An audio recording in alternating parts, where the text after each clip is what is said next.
Thank you. Park in front of the hotel. Slide yours in front of you.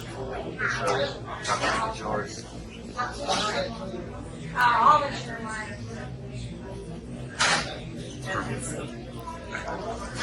Great, thank you.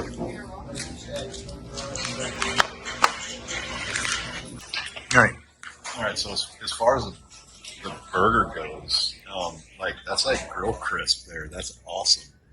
Like the good crust, the meat is amazing. It's got a good consistency. We can really get. Oh yeah. Yeah, that flat top grill. Yeah.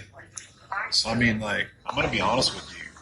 As far as the overall burger goes, it's gonna go through Vortex. Like as far as the meat, the way it's cooked. You hear that, BJ's? So we haven't done the Vortex review. You haven't done a vortex review? We're gonna do that this afternoon, but it's gonna be right up there. I'm sticking to my. Well, you go ahead. I'm gonna say 4.5 tomahawks.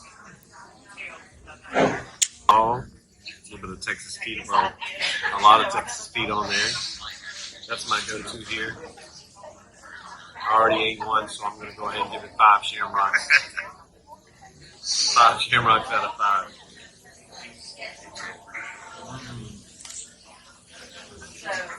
Let me know, BJ.